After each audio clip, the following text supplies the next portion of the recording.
teachers, you are not in a position to shape the students the way you want.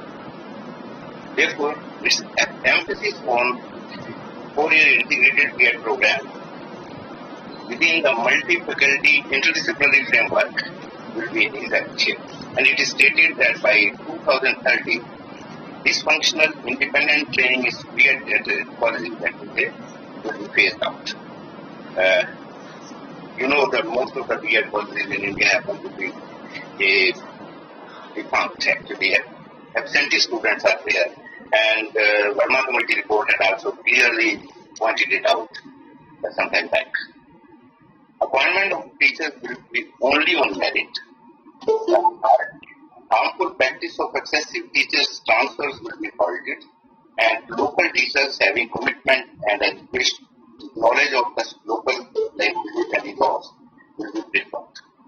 Teachers will not be engaged in non-teaching duties, and they will be provided with opportunities for continuous professional development and career advancement. Now, let me focus actually on higher education because most of us are interested in higher education here. It is stated in the vision that higher education plays an extremely important role in promoting human as well as social well-being and in developing India as envisioned in the Constitution, a democratic, just, socially conscious, cultured, and humane nation with liberty, equality, fraternity, and justice for all.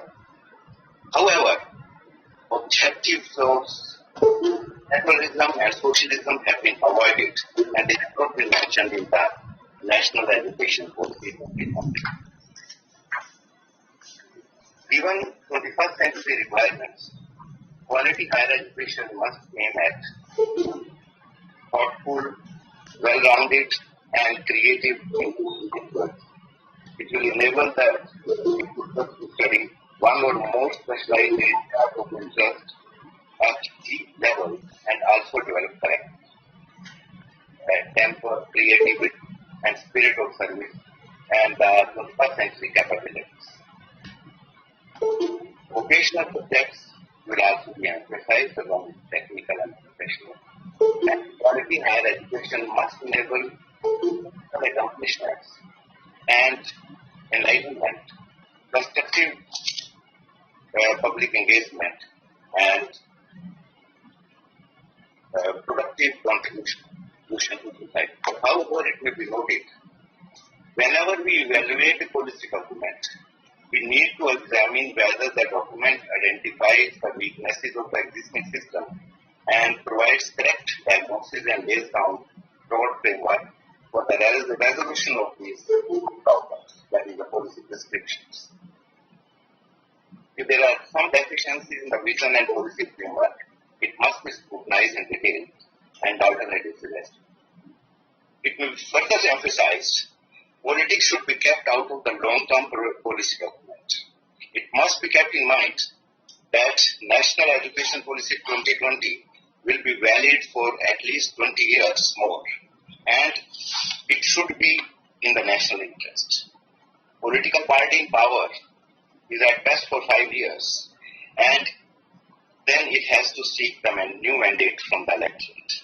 This document is not a document for a particular government. We should further notice that education in India is in the concurrent list. To implement new education policy, our parliament and state legislatures will have to amend the existing provisions and laws governing education in India, which is a long process. Therefore, it is essential that the state governments should be associated in the process of formulation of policies as well as their implementations. Otherwise, they cannot be successful. The stated objectives of new education policy for higher education are: first, revamping of higher education system by 2030. 2. Creation of world-class multidisciplinary higher education institutions across the country by 2030. and affiliated colleges will be phased out by 2035. That is, this will be implemented only in phases. Third major objective is to increase the gross enrollment ratio in the higher education institutions from at present 26.3% to 50% by 2035. It has been proposed that the new education policy will be implemented in a phased manner during 2020 to 2030, the first decade of its implementation, and it will be in complete operational mode during 2030 to 2040, and then it will be reviewed. Main weaknesses of the education system as it exists today, which have been identified, are as follows. 1. Fragmentation. It has been underlined that fragmentation of the higher education system in India leads directly to severe suboptimality in terms of resource utilization and range and number of programs and disciplines, range and number of faculties, and ability to carry out high quality multidisciplinary research. It has been stated that 20% colleges enroll below 100 students. In fact, at the moment, we have more than 800 universities and 40,000 colleges in the country. And 20% of the colleges enrollment is less than 100. And only 4% colleges have enrollment which is more than 3,000 students. So this fragmentation has to go if we want to provide adequate number of faculty members and having full facilities for multidisciplinary teaching and research in a higher education institution. Second, it has been underlined that in our universities and colleges, there is very little autonomy for the college teachers as well as for the institutions. Mostly in the states, higher education institutions, whether they are universities or they are colleges, they are controlled, regulated, directed by the state governments. And within the university, also there is very little autonomy in teaching learning process for the teachers. Third, there is a lack of research. In most of the universities, a lack of research funding. Whatever research is done, most of it is duplicated and it is not really worth. And therefore, most of the universities, research quality needs to be significantly improved. The regulation system has failed actually in India because the fake colleges thrive and they constrain, in fact, excellent and innovative institutions. Therefore, it is various problems are with the affiliating universities, resulting in poor undergraduate education in the colleges. Therefore, the policy recommends the following key changes in the current system of education. First, multidisciplinary universities and colleges. It has been stated that colleges will be multidisciplinary, large colleges, and the number of students will be more than 3,000 or more. There will be 3 types of higher education institutions. Research-intensive universities, which along with quality undergraduate, postgraduate teaching, will focus on research on the frontiers of knowledge so that we are in a position to compete in the world. Second type of universities will focus on teaching and teaching intensive universities. This note that doesn't mean that these universities will not have research. They will have research, but the focus will be on the best quality teaching for the graduate and postgraduate students.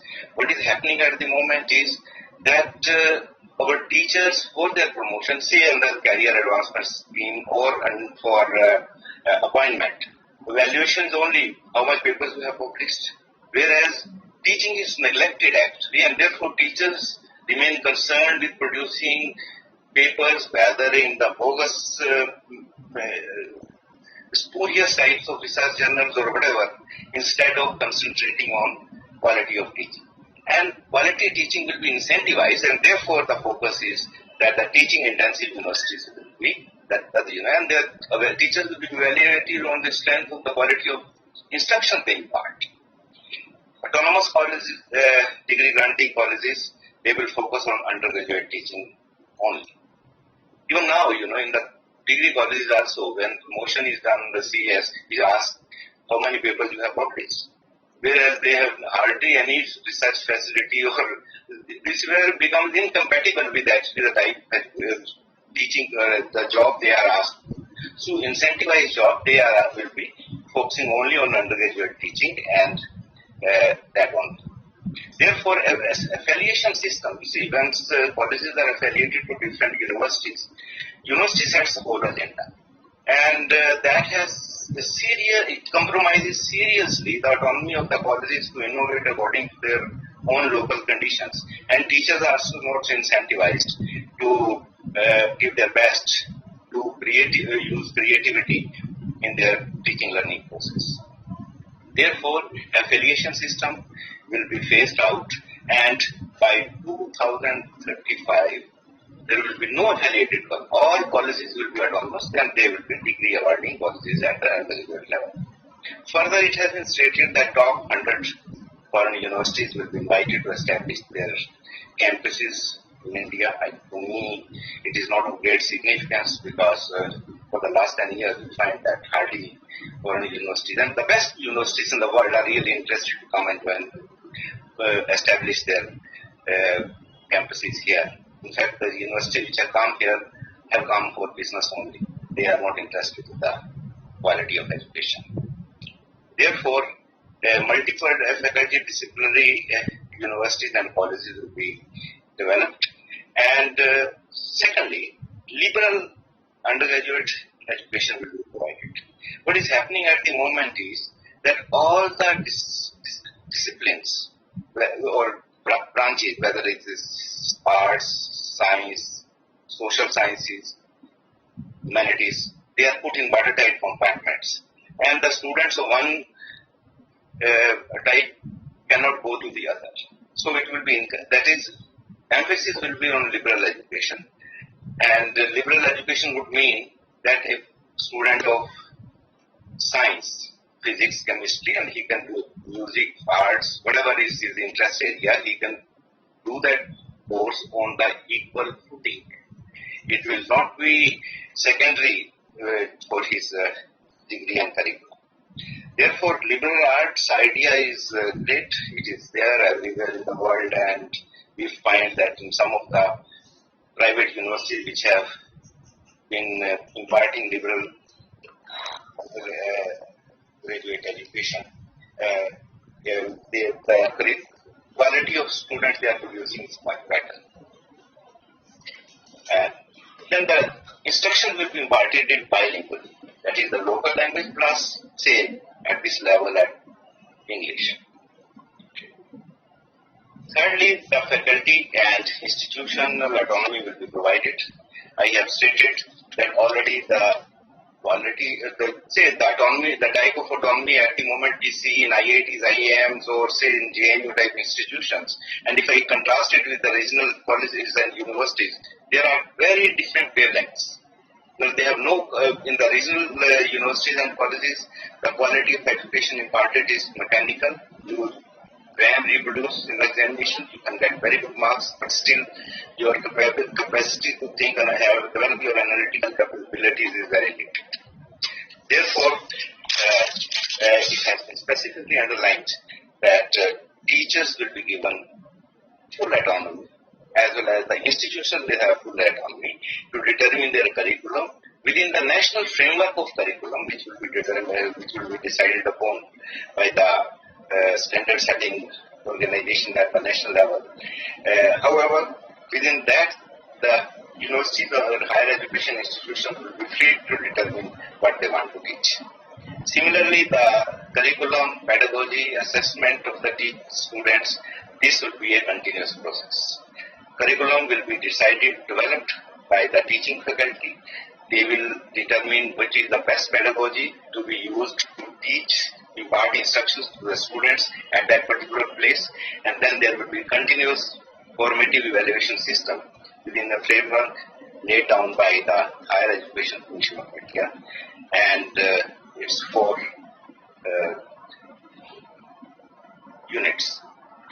I have already stated the school education, the teacher's education is 4 years, and in specialized areas there will be 2 years and 1 year, but that will be only for 9th, 10th, 11th, 12th only.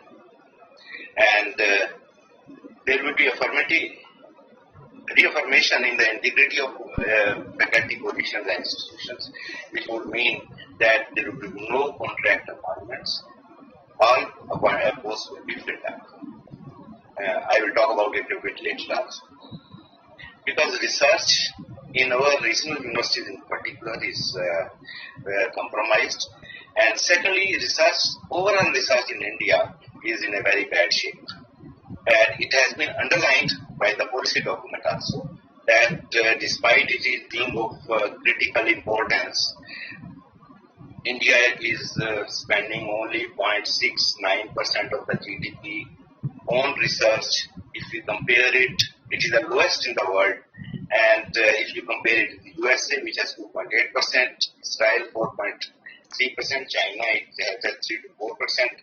And investment in research needs to be increased substantially to compete at the frontiers of knowledge in the world.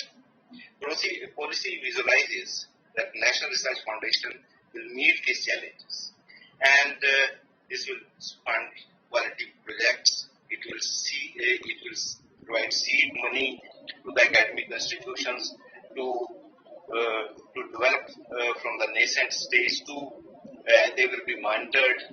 And then one of the deficiencies of Indian research system is that we don't have any coordination with the government or with the industry. So they will be, all the three will be interacting. And for example, let me say at the University of California, where I did energy research, I found that there is a close interrelationship among the researchers, the regulators of the electricity utilities, and government policy makers. And there was no communication gap. And in India, actually, there is no communication at all. They don't inform each other. Therefore, the quality of research we are producing is of no relevance actually to the Indian conditions. To bridge this gap, there will be a regular interaction among the researchers, government, and the industry. They will inform. Along with that, a number of things have been stated: technical research, the technical education, adult education, Indian languages, culture, and digital India, computerization, online digitalization, etc. And for the regulatory architect also, it has been stated that there will be Higher Education Commission in India, which will be an umbrella organization for regulation, funding, setting standards, and accreditation. But all these 4 functions, regulation, funding, setting of standards, and accreditation, will be done by independent organizations, and there will be no interference from anywhere else. And there will be only one regulator at the national level, and which will be called as National Higher Education Regulatory Commission. And, madam? Sorry to interrupt, sir. You have 5 minutes left, sir. I know. And for policy making, now it is said that there will be Central Advisory Board on Education. CABE will be the policy making. Actually, in the initial document, it was visualized that there will be a national education, the Rashtriya Shiksha Ayog under the chairmanship of Prime Minister. There was a lot of criticism. Then it was stated that by the policy document which was prepared by Ministry of Education, that will be chaired by the Ministry of Education. But in the final document, it has been put in the background. We don't know what exactly, how the policy will be made, who will be making the policy at the national level. However, it is said that Central Advisory Board on Education will be coordinated. Regarding funding, now policy states that there will be both public and private institutions with strong emphasis on developing a large number of outstanding public institutions. However, for public funding, there is no firm commitment. Only thing stated is that we will try to increase the investment on education or expenditure on education to 6% of GDP, which is a commitment of 1968 onwards, and that will be honored. It may be further noted that in the final document, there is no further commitment in terms of financing. And if this type of restructuring is to be done, obviously, if public funding is not coming, because I'm saying Rangarajan Committee had stated that public expenditure will be increased from 10% to 20%, 1% each year for 10 years, and it should be 20%. However, in the final policy, no firm commitment about financing of education has been given. Obviously, if you want to have this type of education and public funding is not there, private institution will come up which will charge huge money. It has been stated that their equity and inclusion will be taken care of, and socially and educationally disadvantaged groups like SC, ST, OBC, economically weaker sections, backward areas, women, disabled persons, they will be duly taken care of. But nothing has been said about the reservation, whether they will continue with it or not. Maybe that decision is taken somewhere else.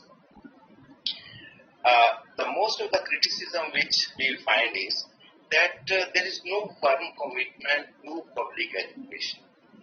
And right to education, it has been stated from 3 years to 18 years, there will be education, but will it be free to all the students? Free and compulsory under RDE. And there are actually, that most of the things are to be resolved at the implementation level, because in the next 10 years, you will have to change the rules and regulations, laws will have to be framed. Actually, all things will be clarified only there. And it may be noted that after all, the implementation of the policy is a political process, and commitment to public education has been consistently diluted since 1991, era of new liberal economic policy regime. And therefore, to increase the commitment of state to public education, public funding, I think struggle lies in the future. Civil society, even political struggle, they will have to mobilize people in their favor. Only then public funding is possible.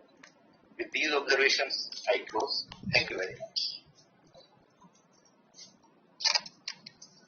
Thank you so much, Professor Surendra Kumar sir. Now I invite Dr. Abhishek Tandon sir to start the session. Yes, sir. Yeah, thank you. First of all, thanks a lot, Department of Humanities, NIT Patna, Deepak Kumar Behra-ji, and all others for having me here. My fellow panelist, Professor Surendra Kumar sir, who has just read out a few notes which he has made out of the policy. My fellow panelist, Professor Mehrotra, is going to speak just after me. There are so many things which national education policy has brought to our plate, and it is very difficult to kind of have the entire policy and its benefits and its critical analysis in half an hour's time, but I will try to focus on major aspects. One of them, of course, is going to be the response which I would be having to certain points which Professor Surinder sir has raised. To start with, I would actually laud the government for having a massive stakeholder consultation reaching out to 2.5 lakh villages, 676 districts, and bringing out the policy document consultation and feedback in 22 languages, which is which is exemplary, and the entire process has taken around 3 to 4 years, and it has touched the length and breadth of the country. And here I would like to also kind of bring to all of your notice that since education is a concurrent list, the matter of concurrent list, the entire stakeholder consultation took state ministers, state education departments into consultation.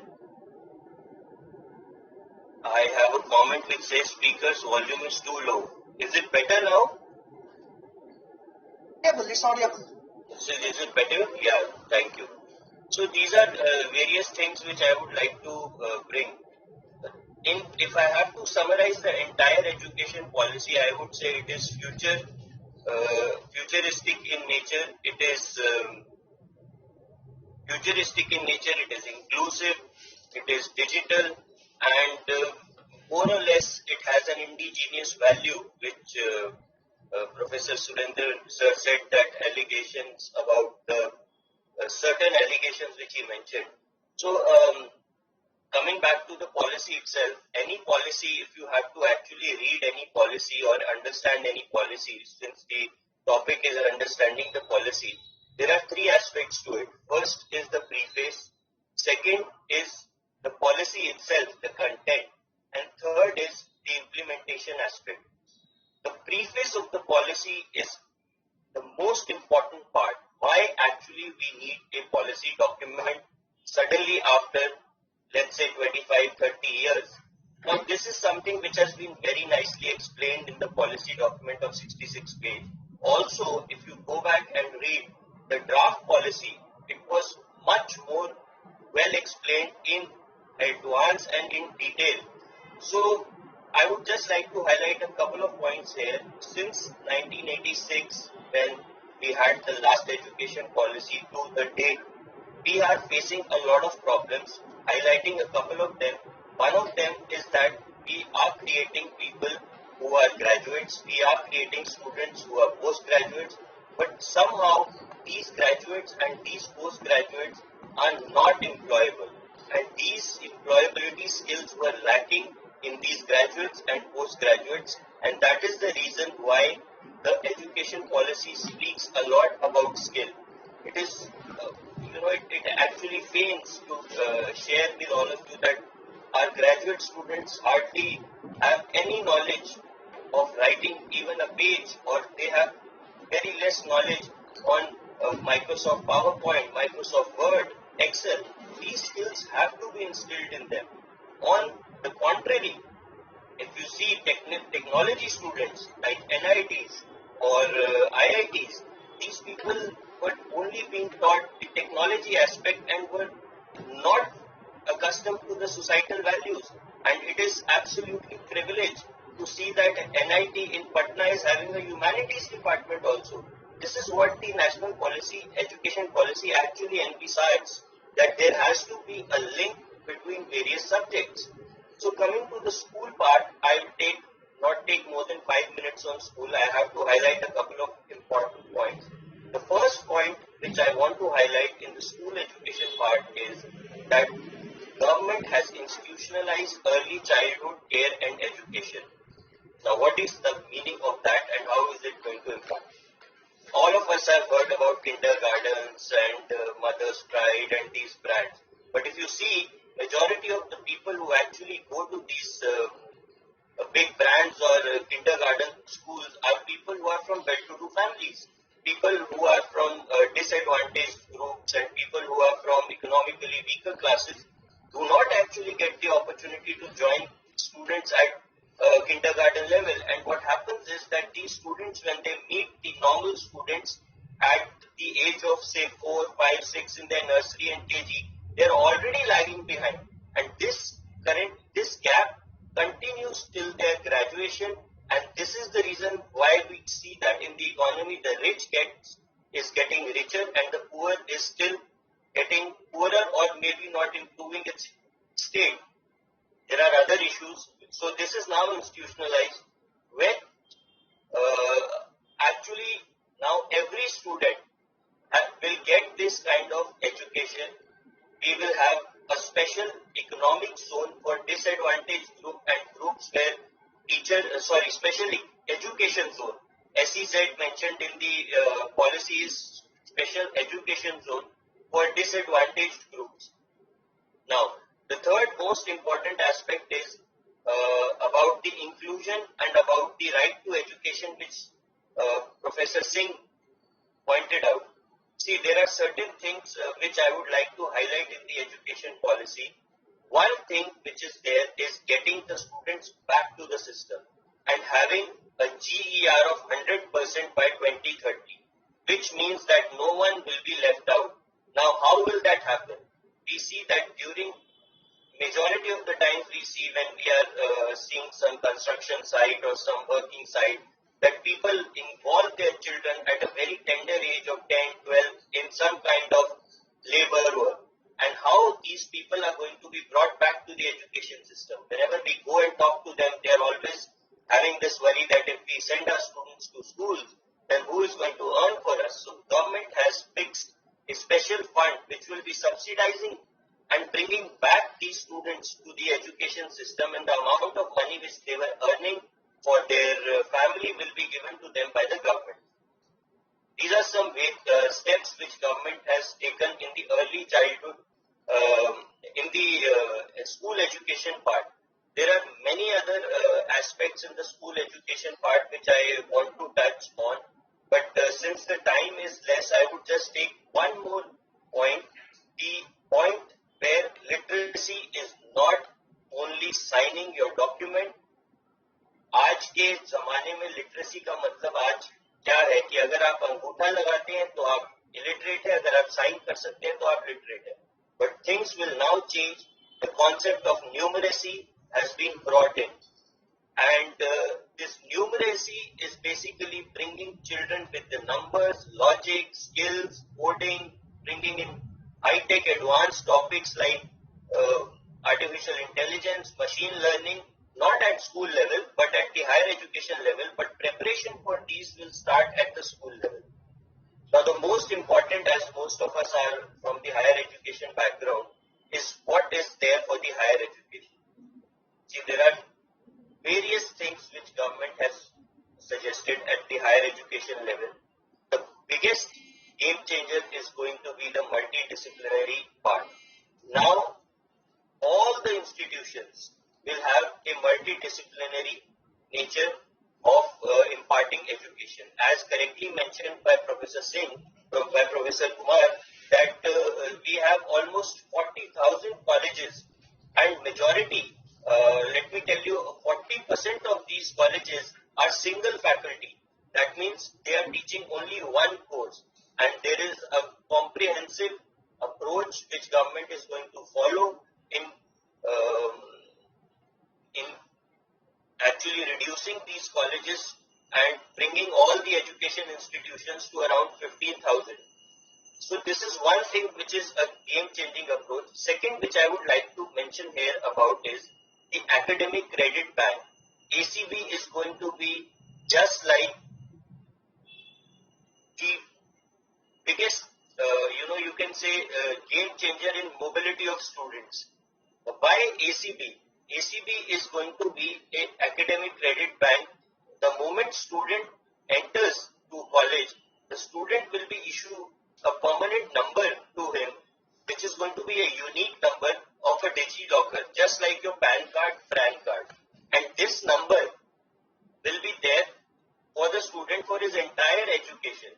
The moment you earn some credits after 1 year, your credits will be reflected in your Digi account locker. Now, if you see, multiple exit and entry point has also this question has been raised in the ongoing session.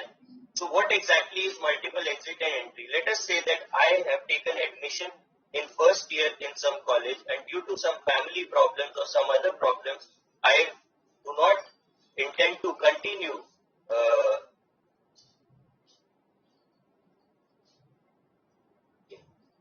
There was a question, there was a comment. I'll just come back to that. So instead of continuing, instead of if I am not in a position to continue my education, and after 20 years someone asks me what is my academic qualification, I will have to say I'm just 12th pass. But today government is giving an option, education is giving an option where you can take a certificate and move out. Similarly, if you move out after second year, you can take a diploma and move out. Similarly, a degree and a degree with a research degree. So these are the options. And maybe let's suppose after 20 years or after 5 years or after 10 years, you want to come back. If you want to come back today, you will have to again do your first year. But now, since you have your DigiLocker, you have your record that you have already done your first year, you will get admission directly into second year. So these are the things which are really going to be the game changers. And these entries and exits can be done multiple times. There is no limit which has been mentioned as of now in the document. There are certain other points which I would like to bring up about these multiple entry and exit. Usually, we have seen that word of extracurricular, co-curricular, but nothing is going to be co-curricular or extracurricular now. Everything is going to be curricular. If you want, you can have a degree in economics with a major in economics and minor in music. If you want to have a degree in, if you like music, if you want, you can have a degree in major degree in IIT or NIT in mechanical with a minor in economics or psychology. I always give example to my students that whenever we talk about the top 10 Indians or the top 10 achievers of this country, we often take the name of the great Sachin Tendulkar. But if you ask him what is his education qualifications, he is just 10th pass. But this is quite unfortunate. If someone with a great cricketing talent could have been marked on the basis of his talent, and he could have been awarded degree and exams could have been conducted in the same way. So these are the things which this education policy tries to encapsulate. Again, the GER, the gross enrollment ratio, is going to be way higher of 50%. Now coming to some specific points which Professor Surinder sir raised, one of the point was on public funding. Now the higher education public funding, the policy document says that the government is going to increase 3.5 lakh seats in higher education. This means that government is committed to funding the higher education, the school education, and government is committed in its funding. The government mentions about 6% of the GDP, which he has already mentioned. Government mentioned 0.1% of the GDP as a fund to be set up for the National Research Foundation to foster the research. So these are the things which were there, which I wanted to kind of bring to your notice. Then, there are certain other things which how much time I have? How much time is it? You have another 14 minutes. 14 minutes. Yes. Thank you. So I have certain things which I can take. There is a concept of digital assessment. Now, the first question which we need to ask us today is, are we ready, or is our education system ready for a pandemic again? And our answer should be yes. But unfortunately or fortunately, in the past 20, 30, 40 years, we have not been accustomed and we have not been brought in terms with the digital platforms. And this is the time where it is going to be important that, God forbids, if the 5 years, 10 years down the line we face another pandemic, we should not have the same kind of writ petitions filed in the High Court, writ petitions filed in the Supreme Court where students are objecting online educations, where students are objecting online evaluations. We have to make our students accustomed to online education, online evaluation. Of course, classroom imparting of education cannot be replaced. However, it has to be complemented and supplemented by online education. There are many other aspects. We always see that the students face a lot of problem with the choice of courses which they have to make at the CBCS level. CBCS choice-based credit system is almost there in all the universities now. But if you see, the CBCS is hardly implemented. Reason for that is that we are either short of I'll speak in Hindi. The reason for that is that either हम लोगों के पास उतना faculty, we don't have the faculty, and secondly हमारे पास courses जो है वो बहुत कम होते हैं. तो अगर हमारे पास NIT में हम पढ़ रहे हैं और हमें इंजीनियर को कोई म्यूजिक पढ़ना है तो म्यूजिक की फैकल्टी नहीं होगी तो उसे CBCS हम नहीं ऑफर कर सकते. सिमिलरली अगर हमें किसी पॉलिटिकल साइंस ऑनर्स के स्टूडेंट्स को साइकोलॉजी पढ़ना है और साइकोलॉजी का हमारे पास फैकल्टी नहीं होगी तो हम उसको ऑफर नहीं कर सकते. तो CBCS भी कहीं ना कहीं एक रोबस्ट वे में इम्प्लीमेंट नहीं हो पा रहा. इसीलिए एक ऐसा प्रयास है इस पॉलिसी डॉक्यूमेंट का कि जितने भी कॉलेजेस जो एफिलिएटेड कॉलेजेस को हटाने की बात हुई है, जितने भी कॉलेजेस हो उनके अंदर एक मल्टी डिसिप्लिनरी अप्रोच हो ताकि हम ज्यादा से ज्यादा कोर्सेज स्टूडेंट्स को ऑफर कर पाए और वो मेजर और माइनर उसमें कर पाए.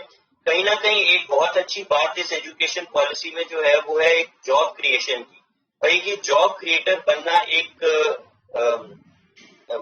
my father actually used to tell me that जब वो पढ़ते थे तो उनके टाइम में 11th स्टैंडर्ड तक ही स्कूल होता था और उसके बाद 4 साल की ग्रेजुएशन होती थी.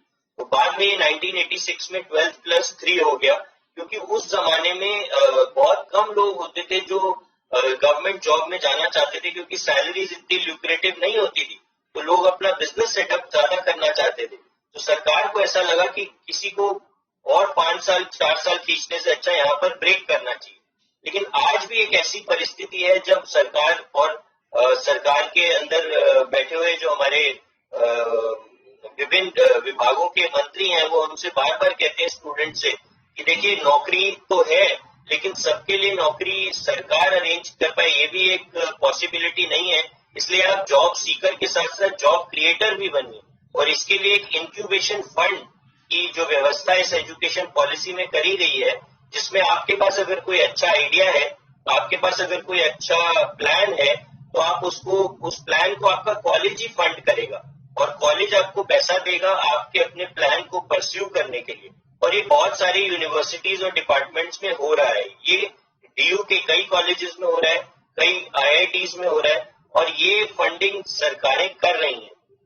इसमें कई सारी और चीजें हैं जो बहुत ही एक जिसे कहते हैं कि प्रीफेस पढ़ने से हमें समझ आती हैं या जिसे कहते हैं प्रस्तावना जो पढ़ने से समझ आती हैं. अभी सर ने बताया कि 3 तरह के एकेडमिक इंस्टीट्यूशन होने वाले हैं, research based university, teaching centric university और ऑटोनोमस कॉलेज. अब ऐसा क्यों किया गया, इन चीजों को जानना भी उतना ही जरूरी है. देखिए जब भी हम हमारी यूनिवर्सिटी और कॉलेज की रैंकिंग की बात करते हैं तो हम देखते हैं कि हमारी यूनिवर्सिटीज कहीं ना कहीं टॉप 100 या टॉप 50 यूनिवर्सिटीज में नहीं आ पाती.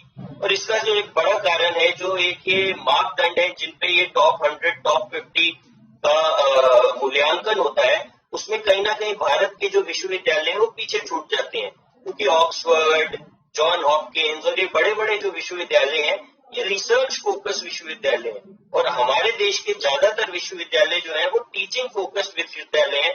जैसा कि सर ने कहा, रिसर्च तो सिर्फ इसलिए की जाती है ताकि हमारे मार्क्स कैश के लिए बन जाए और हमारा प्रमोशन हो जाए. तो सरकार ने इसको भी कहीं ना कहीं सेटिस्फाई करने के लिए इसको एक तरह से डिवाइड किया है और कहा है कि जो लोग रिसर्च को फोकस करना चाहते हैं, जिनका जो एप्टीट्यूड है रिसर्च में है, उनके लिए एक रिसर्च बेस्ड यूनिवर्सिटीज होगी जहां पर भी टीचिंग होगी. और जो लोग टीचिंग के फील्ड में रहना चाहते हैं, टीचिंग में जाना चाहते हैं, उनके लिए टीचिंग बेस्ड यूनिवर्सिटी होगी जहाँ रिसर्च भी होगी। और थर्ड बात है एकेडमिक, ये जो ऑटोनॉमी की, इसको लेके भी क्रिटिक्स बहुत कुछ कह रहे हैं कि ऑटोनॉमी आने से ऐसा भी हो सकता है कि फाइनेंशियल ऑटोनॉमी आ जाए और अब हमें अपने फंड्स खुद से क्रिएट करना पड़े। तो इसमें मैं कहना चाहूंगा कि महाराष्ट्र और डाउन साउथ अगर आप देखें तो, और कहीं ना कहीं उत्तर प्रदेश में भी, तो ये ऑटोनॉमस कॉलेज की जो व्यवस्था है बहुत पुरानी है और ऑटोनॉमस कॉलेज में कहीं पर भी फाइनेंशियल ऑटोनॉमी नहीं मिलती। लेकिन होता क्या है कि मान लीजिए आपको 2 या 3 कोर्स तो सैंक्शन सरकार ने कर दिए, परंतु ऑटोनॉमी होने के कारण आप 5 अपने कोर्स चला लेते हैं जिसमें आप ज्यादा फीस लेते हैं और इस वजह से आपका नाम खराब होता है और शिक्षकों का नाम भी खराब होता है और शिक्षक संस्थानों का नाम भी खराब होता है। अब कहीं ना कहीं बात आती है प्राइवेट यूनिवर्सिटीज की।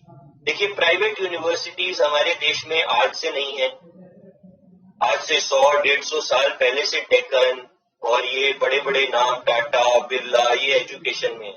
हमारा ये मानना है, जो शिक्षा नीति है और जो शिक्षा नीति की बातें हैं, कि कोई भी संस्थान अगर सेवा के नाते देश में शिक्षा के लिए आता है तो उसका स्वागत है, परंतु अगर प्रॉफिट के नाते आता है तो उसके लिए भी राइडर लगाया है। वहां पर फीस मैनेजमेंट कमेटी की बात पहली बार की गई है शिक्षा नीति में, जहां पर सारे स्टेक होल्डर्स के साथ प्राइवेट यूनिवर्सिटी में फीस मैनेजमेंट कमेटी होगी। 50% जो सीटें हैं प्राइवेट यूनिवर्सिटी में, वो फ्रीशिप्स और स्कॉलरशिप्स में यूनिवर्सिटी को देनी होगी। इन सारी चीजों को देखते हुए मेरे को ऐसा लगता है कि कहीं ना कहीं अब प्राइवेट यूनिवर्सिटी फीस जो पहले अपनी मनचाही फीस ले रहे थे, कहीं ना कहीं रेगुलेशन के दायरे में आ जाएंगे। और वो ये भी हो सकता है कि ये सब रेगुलेशन के दायरे में आने से कई सारे प्राइवेट एजुकेशन इंस्टीट्यूशन जो सिर्फ पैसा कमाने के लिए यहाँ आए थे वो चले जाएं। अब बहुत सारी ऐसी बातें प्राइवेट यूनिवर्सिटीज के साथ साथ ऐसी आई है, foreign mobility, foreign universities, philanthropic efforts, CSR। तो मेरे को इसमें बताना जरूरी है कि बहुत सारी ऐसी यूनिवर्सिटीज हैं जहां पर पूरे का पूरा डिपार्टमेंट फिलैंथ्रोपिक एफर्ट्स या CSR से चल रहा है। अशोका यूनिवर्सिटी जो NCR में एक मानी हुई यूनिवर्सिटी है, उसमें bill and Melinda Gates foundation से पूरा सेंटर चल रहा है और स्टूडेंट्स को वहां पर फ्री ऑफ कॉस्ट एजुकेशन बहुत मिनिमल रेट पे, नॉट फ्री ऑफ कॉस्ट, दी जाती है और शिक्षकों को भी पूरा पैसा दिया जाता है जो कि UGC का ग्रेड है, बल्कि उससे ज्यादा ही। तो ये फिलैंथ्रोपिक एफर्ट्स मान लीजिए अगर स्टूडेंट्स को मिलते हैं तो इससे सिर्फ स्टूडेंट्स का ही बेनिफिट है। इंडस्ट्री का जो इंटरफेस है ये लाना बहुत जरूरी है और इंडस्ट्री का इंटरफेस लाने से क्या होगा कि जो CSR का फंड उनको खर्चना है वो शिक्षा पे कर सकते हैं, स्कूली शिक्षा पे, कॉलेज की शिक्षा पे, और इन सब शिक्षा पे जब वो फंड खर्चेंगे तो सबसे ज्यादा जो विकास होगा वो कॉलेज का ही होगा। हालांकि इसमें 2 चीजों का जो महत्वपूर्ण ध्यान रखना है वो ये रखना है कि जो भी CSR फंड अपना देगा वो किसी तरह भी मैनेजमेंट के अंदर कॉलेज की कोई हिस्सेदारी नहीं बन सकती। और जैसा कि एजुकेशन पॉलिसी में लिखा ही है कि जो स्टेट है या जो गवर्नमेंट है उसको शिक्षा की नीति से और शिक्षा के जो निर्णय हैं उनसे दूर रखा जाएगा, ऑटोनॉमस करा जाएगा। इसके लिए बोर्ड ऑफ गवर्नर्स की बात हुई है और धीरे धीरे ये सारी चीजें पटल पे आते हम देखेंगे कि शिक्षा में जो गुणवत्ता की बात है वो जरूर आएगी। आखिरी 2 पॉइंट बात करने के बाद मैं इम्प्लीमेंटेशन की बात पे जाऊंगा। जो सबसे एक महत्वपूर्ण बात इसमें कही गई है वो शिक्षकों के बारे में जो कही गई है वो ये कही गई है कि जो शिक्षक, अभी शिक्षकों की भी जो एक मानसिकता है वो कहीं ना कहीं मैं ऐसा मानता हूं कि जैसे सर ने कहा, मैं उससे बिल्कुल सहमत हूं कि शिक्षकों की भी मानसिकता कहीं ना कहीं प्रमोशन और इन सब चीजों से ड्राइव करती है। और कभी कभी ऐसा भी लगता है, हो सकता है कई शिक्षक भी साथी हो कि हमें भी इतना ही पैसा मिल रहा है और सामने वाला जो 4 क्लास लेता है हमें भी उतना ही पैसा मिल रहा है, तो इस मानसिकता से हम भी क्यों ज्यादा मेहनत करें, या सर HOD सर सारा काम हमें ही क्यों देते हैं, भाई वो तो उतना ही मिलना है। परंतु ये सब चीजों को अब आप देखेंगे, अगर ये शिक्षा नीति का क्रियान्वयन सही तौर पे हो गया तो यही शिक्षक कहेंगे कि सर हमें पहले काम दो। उसके पीछे 2 कारण है, क्योंकि अभी देखिए हमें फाइनेंशियली जो है कहीं ना कहीं मोटिवेशन नहीं मिलती।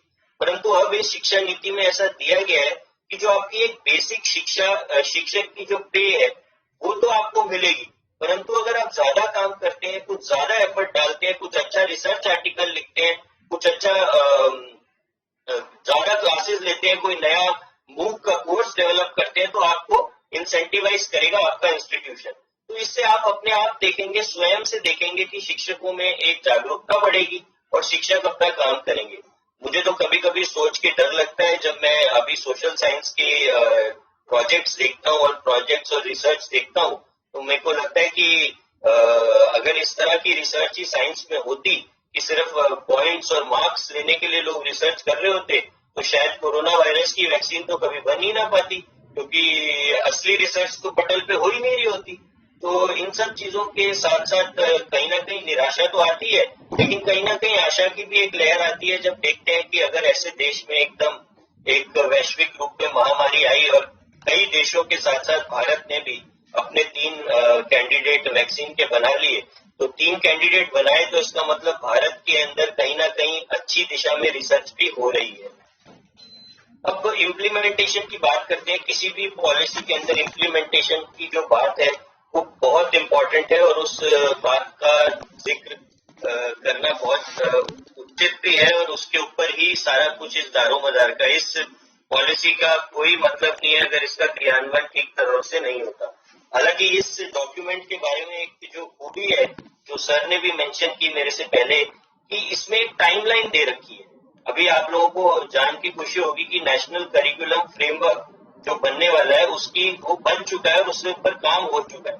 ऐसे 2030 तक ये पूरी फुल फ्लेज्ड ये जो है हमारा नेशनल एजुकेशन पॉलिसी का क्रियान्वयन हो जाएगा। हालांकि मैं हमेशा लोगों से कहता हूं कि हो सकता है कि जब इसके असली रिजल्ट्स आए तो हम लोगों में से पता नहीं कितने लोग उसको देखने के लिए मौजूद हो या ना हो, क्योंकि जो पहला रिजल्ट आएगा वो आएगा 18 साल जब एक बच्चा पढ़ लेगा और उसके बाद 4 साल की या 3 साल की ग्रेजुएशन करेगा, तो आज से 22-23 साल बाद, यानी कि शिक्षा नीति का क्रियान्वयन होने के 22-23 साल बाद। हालांकि बीच बीच में इसके इफेक्ट्स हमें देखने को मिलेंगे, जैसे कि इस पर अभी समय की कमी है तो उस पर नहीं बोलना चाहूंगा। जैसे 5+3+3+4 की बात कही है स्कूल में, और जो आखिरी के 4 साल है उसमें सेमेस्टराइजेशन की भी बात कहीं ना कहीं कही गई है कि स्टूडेंट्स को इक्विप करना। आज कहीं ना कहीं रॉट लर्निंग तो है ही, हमें यही पता है। और एक ये जो स्ट्रिक्ट कंपार्टमेंटलाइजेशन की बात है, इससे भी मैं बिल्कुल सहमत हूँ, और ये स्कूल के लेवल पे हो जाता है। या तो आप आर्ट्स ले सकते हैं, या तो आप साइंस ले सकते हैं, या तो आप कॉमर्स ले सकते हैं, लेकिन ये अब स्कूल के लेवल पे भी ये स्ट्रिक्ट कंपार्टमेंटलाइजेशन को रोका जाएगा और ज्यादा से ज्यादा चीजों को इन्वॉल्व किया जाएगा। अभी कुछ सर की बातों का भी मेरे को जवाब मेरे को देना था। एक तो डाइल्यूशन ऑफ फंड्स के ऊपर मैंने जवाब दिया, और सर ने सोशलिज्म सेक्युलरिज्म मेंशन नहीं है ये बात कही, रिजर्वेशन मेंशन नहीं है ये बात कही, तो मेरा ये दायित्व बनता है कि मैं इस बारे में अपनी बात रखूं। तो रिजर्वेशन और सोशलिज्म और सेक्युलरिज्म तो शिक्षा के बारे में, जो रिजर्वेशन है वो तो एक कॉन्स्टिट्यूशनल प्रावधान है और वो तो कॉन्स्टिट्यूशनल अमेंडमेंट से ही कुछ होगा, तो उसको शिक्षा नीति में मेरे को लगता है रिजर्वेशन वर्ड लाना कोई बहुत जरूरी नहीं है। हालांकि एक वर्ड यहाँ यूज किया गया है, socially and economically disadvantaged group, तो ये वर्ड बहुत बार यूज किया गया और इनके लिए सरकार क्या करने वाली है इसके बारे में भी बहुत बार कहा गया। सिमिलरली सोशलिज्म सेक्युलरिज्म ये सब जो हमारे संवैधानिक जिसे हम कहते हैं कॉन्स्टिट्यूशनल वर्ड्स हैं, तो मेरा ऐसा पर्सनल मानना है कि नीतिगत डॉक्यूमेंट में इन सब चीजों को लाने से कोई फायदा नहीं है। और ये अभी आजकल पिछले 5-6 साल से मैं देख रहा हूँ सेक्युलरिज्म के नाम पर राजनीति ज्यादा हो रही है, और ये अपने आप में एक जो कहते हैं कि ये शिक्षा से दूर ही रहे तो अच्छा है। और पॉलिटिकल डॉक्यूमेंट कहा सर ने, डाइल्यूशन ऑफ फंड्स की मैं बात कह ही चुका हूँ, आरटीई के ऊपर मैं कह चुका हूँ कि स्टूडेंट्स को लाने की बात कर रही है, इंसेंटिवाइजेशन की बात कर रहे हैं, स्टूडेंट्स को ब्रिंगिंग बैक टू स्कूल की बात कर रहे हैं, 100% GER की बात कर रहे हैं। फाइनेंशियल के बारे में मैंने बताया 3.5 लाख सीट्स के इंक्रीज की बात ऑलरेडी करी है। कहीं एक बात सर ने हिंदुत्व के एजेंडा की कही कि कुछ लोग कह रहे हैं कि इसमें हिंदुत्व के एजेंडा करने की बात है। मेरा ऐसा मानना है, पर्सनली ये मेरा अपना मानना है, मेरा व्यक्तिगत मानना है कि कहीं ना कहीं हिंदुत्व की बात तो इसमें नहीं है, लेकिन कहीं ना कहीं भारतीयता और भारतीयता की जो इंडिजीनियस वैल्यूज हैं, चाहे वो आर्यभट्ट की मैथमेटिक्स हो, रामानुजन की इन्फिनिटी हो, या अन्य कई जो चीजें हैं जो हम कहीं ना कहीं भूल चुके हैं, इन सब की बात तो जरूर करनी भी चाहिए, क्योंकि देश का जो एक इतिहास है ये 1947 से शुरू नहीं होता, और देश का जो इतिहास है ये अंग्रेजों की काल से शुरू नहीं होता। देश का इतिहास बहुत पुराना है, और देश के इतिहास को और देश के इस गौरवमयी चीजों को जानने की पूरी जरूरत भी है हमारे देश के युवाओं को। कहीं ना कहीं एक अपोलोजेटिक बिहेवियर में हमें नहीं रहना। और sir, now can we accept Vedas education in sir? बिल्कुल, अभी संस्कृत लैंग्वेज के अंदर आपको पूरी जो लैंग्वेज की संस्कृत की जानकारी है आप पढ़ सकते हैं, नर्सरी से लेके पोस्ट ग्रेजुएशन तक। बहुत इंपॉर्टेंट एक बात मैं कहना चाहूंगा जिसके लिए कई बार कंट्रोवर्सी भी होती है कि मातृभाषा में शिक्षा। देखिए, ये साइंटिफिकली प्रूवन है कि जो 8 साल तक, 0 से 8 साल तक जो स्टूडेंट होता है वो 85 to 90% उसका जो ब्रेन डेवलपमेंट होता है वो उस उम्र में होता है, और वो मातृभाषा में सबसे ज्यादा अपनी चीजें सीखता है। हालांकि इसमें ऐसा नहीं है कि मातृभाषा इंग्लिश, हिंदी या कुछ ऐसा नहीं हो सकती। जहां पर इंग्लिश सीख सकते हैं वहां इंग्लिश मातृभाषा हो सकती है, जहां हिंदी सीख सकते हैं वहां हिंदी मातृभाषा होती है। लेकिन बहुत सारे ऐसे गांव हैं, बहुत सारे ऐसे कस्बे हैं, यूपी, बिहार, छत्तीसगढ़, झारखंड। समय खत्म हो रहा है क्या? Sir, you can have a question and answer in the last. हाँ, So अगर अभी आपका सेशन अब तक खत्म हो चुका है, question and answer. Yes sir, yes sir. जो ये जैसे कुछ हमारे स्टूडेंट्स होते हैं जो सिर्फ इसलिए एजुकेशन छोड़ देते हैं कि उन्हें कोई भाषा समझ नहीं आती, तो इन स्टूडेंट्स को जिस तरह से ये एजुकेशन ना छोड़े और उनकी मातृभाषा में शिक्षा का उनको दिया जाए, इसीलिए ये एक कॉन्सेप्ट लाया गया है। माफी चाहूंगा, मैंने अपने समय से ज्यादा लिया, और धन्यवाद आपने मुझे ये opportunity the. Thank you so much, sir. Thank you for your excellent presentation. Now I invite our last speaker, Professor Santosh Malhotra, sir, to deliver his session.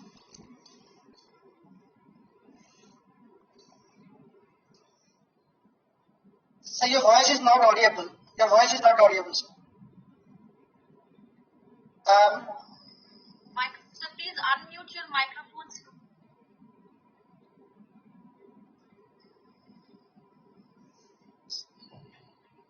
I think your voice is not audible, sir. Sir, you need to unmute your I've done it. Yes. Thank you very much. बहुत बहुत धन्यवाद आप NIT का और दीपक जी आपका मुझे न्योता देने का।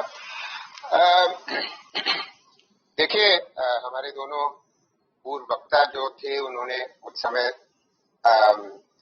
30 मिनट से ज्यादा ही लिया है, तो मैं कम करने की कोशिश करूंगा जिसमें आप लोगों को कुछ जो सवाल करने हैं वो सवाल कर सकें। So let me begin first of all by, the entire tenor of my talk will be about the reality of the labor market as well as the reality of the education system, and does the NEP address those problems or not?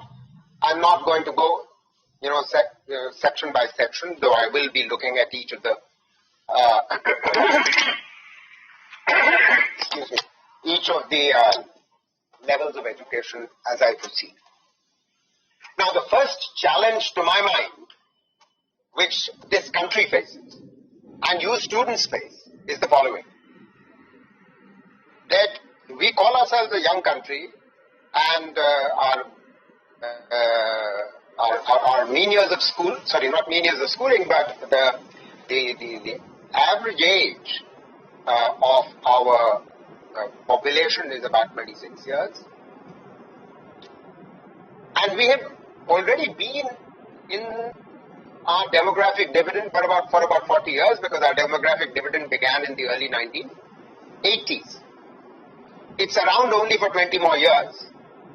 Why is the demographic dividend such an important part of of a nation's history? Or it comes in the life of every nation, but it comes but once in the life of every nation. Now, this is important for the following reason, not just because it comes but once in the life of a nation. It's important because as young people get better educated and they enter the labor force, they find non-agricultural jobs in industry and in services. And industry and services have a higher productivity than in agriculture. And that's the meaning of structural transformation for any economy. And as they find work in industry and services, their incomes are greater because productivity is greater, therefore savings are greater, therefore the investment rate of the economy rises, and therefore the growth rate rises. Because the growth rate of the economy rises, you generate even more jobs. The point is the dividend will last only 20 more years. After that, we will become an aging society. After 2040, when many of you will be about 40 to 45 years old, the young students, the dividend will be over. We will become an aging society. If we become an aging society, then we will have new sets of problems which I don't have the time to go into. The real issue is whether we will be able to ride the wave of the demographic dividend, whether our education system and our new education policy is going to be able to prepare our young students and our young workers as they enter into the labor force looking for work, whether it will be able to prepare them for this labor market. That's the real issue. And you will keep hearing of this rather repeatedly, and I don't have to remind you about the fact about what was the unemployment rate before the pandemic and what it is now, and I will come back to that. But let me home in on some good news before I ask the harder questions. First of all, I think for the first time in the history of our education policy, we have recognized the importance of early childhood development. So the fact that we are now going to ensure that every child is going to have access to early childhood education, meaning from ages 3, 4, and 5, not starting at age 6, is a very good thing. Please try and understand what the international research in this matter tells us. If you have had early childhood education, that means preschool education, the possibility of your being a much better student across your school life and your education and university life is much greater. Your learning ability is greater, and more importantly, when you leave the education system to work, the prospect of your lifetime earnings is much greater if you've had early childhood development. This is what the education research tells us, the international research. Unfortunately, there's not enough research in India to demonstrate this, but I'm glad that finally our policymakers have recognized this. However, preparing our children from age 3 onwards who are malnourished, yes, 35% of our under 5-year-olds are malnourished, is a very difficult task. We are also a country where 2011 census told us that we are 311 million illiterate people. That means these young children who are coming to the early childhood centers are themselves the children of functionally illiterate parents. So they don't have the environment at home, unlike all of you. And they have been, at least a third of them have been malnourished, unlike most of you. So it's absolutely critical that they receive this, but that means that our Anganwadis Anganwadi workers and our Anganwadi teachers have to become much better. And our primary school teachers have to be trained in this early childhood development. The good news is that between 2000 we managed to universalize Anganwadis in the country. The numbers went up from about 6 lakhs to about 12 lakhs, and all children have access to only. But the quality is extremely poor, and our Anganwadi work teachers are very poorly educated. So therefore, we have to make sure implementation. We have to make sure that our Anganwadi workers are going to be better trained in order to ensure that the early childhood development potential is actually realized. Let me move to my second point. On school education, we've already universalized upper primary. Primary was universalized by 2007. We have universalized upper primary shortly thereafter. And we achieved secondary enrollment rates very rapidly after that because there was upward pressure. We went up from 58% gross enrollment ratio in 2010.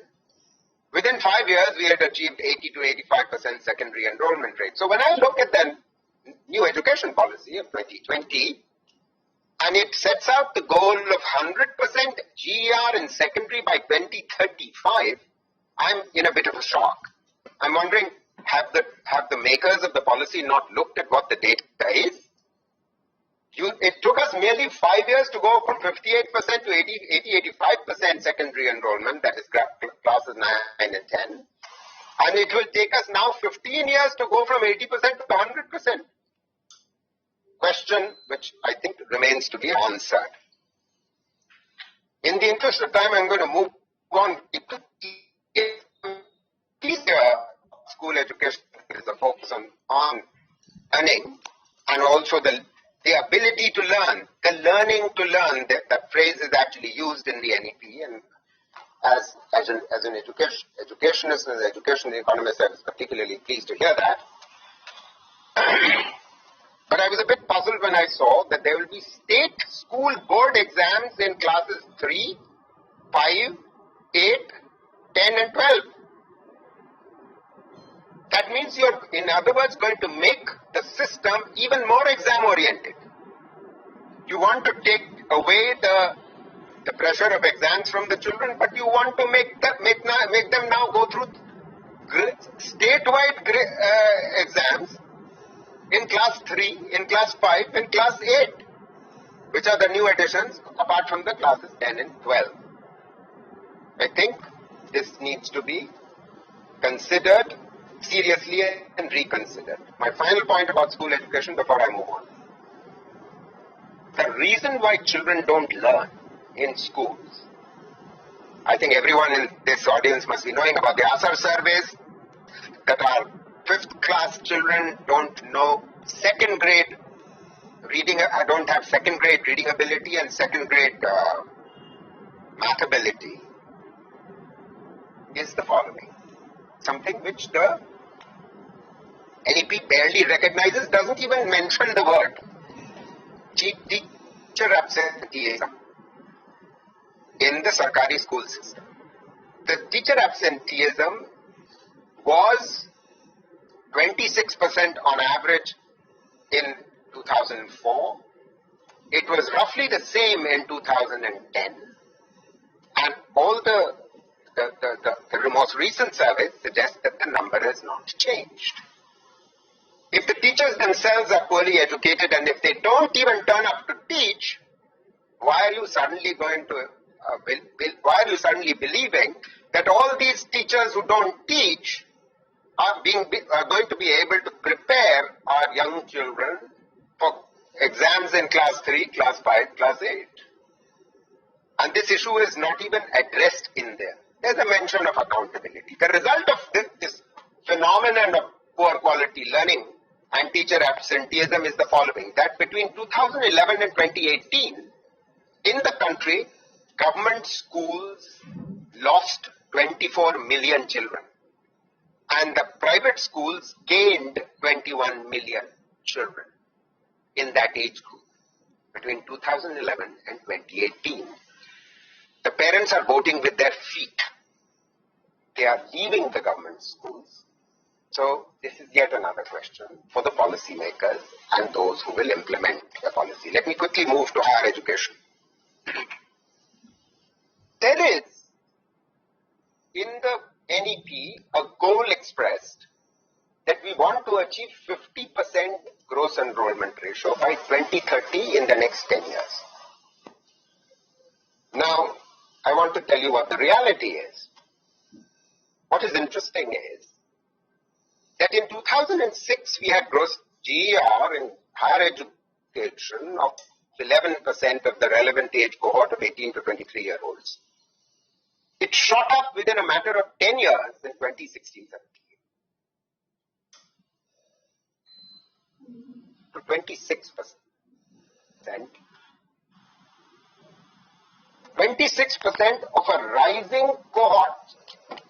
The young age was obviously increasing, so the rising cohort, the rising denominator, still saw a shooting up enrollment to 26% from 12% in a matter of 10 years.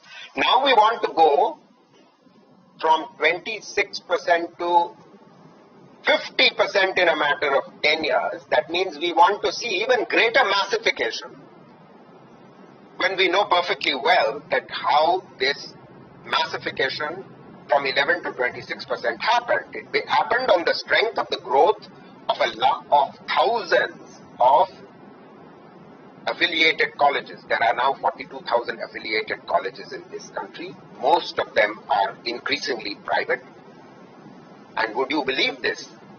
That between the year 2000 and 2016, we were adding 4 new colleges to our tertiary education system every day without a weekend break. That is the speed at which this massification is taking place. So what was already poor quality higher education has seen a precipitous decline in quality, which is what has shown up in the rather high unemployment rates, which I think I want you to know about. It's very important that you as young people who are about to enter the labor market as to what has happened. Because when you have millions of young people entering the school system as well as higher education who are not employable because the quality is so appalling, then this is what happens, what I'm about to tell you. Between the year 2012 and 2018, the youth unemployment rate, by and large, on average, doubled from 6% to 18%. Youth is 15 to 29-year-olds. And if you were a secondary, if you were done secondary, your unemployment rate went from 6% to 14.5% over that 6-year period, from 12 to 18. If you were higher secondary, it went from 10.8% to 24%. If you were a graduate, it went from 19% to 36%. If you were a postgraduate, it went from 21% to 36% open unemployment rate. This is pre-COVID, please try and understand. And if you were someone with a technical degree, which is what you people are gaining, it went from 18.8% in 2012 to 37% in 2018. You can imagine what the implications of this phenomenal massification will now be if you go from 26% to 50% in a matter of 10 years if the economy is not creating jobs. Because the economy has not been able to create jobs to absorb. So the demographic dividend is being frittered away as it is. As we speak, it is happening.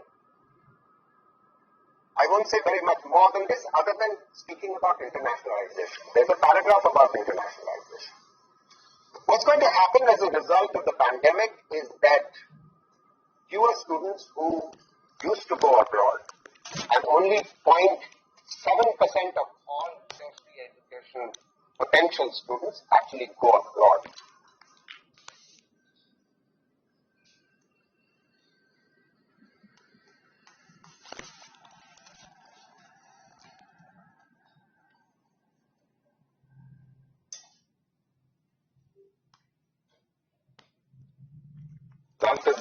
And therefore it's absolutely critical that we actually succeed in internationalizing higher education, and we've managed to bring in foreign universities. But what does the NEP say? It has this very laudable goal, and rather ambitious goal, that only the top 100 universities will be allowed to set up campuses. The top 100 universities might be coveted by us. It's not entirely clear that the top 100 universities are willing and interested in coming to us. We can't have one of the most massified higher education system which is generating unemployables, with all due respect, and expect that only the top 100 of the world will come here when we, our own institutions, don't find their place in, hardly find any place at all in the top 200 or top 300 higher educational institutions in the world. I think we may need to think about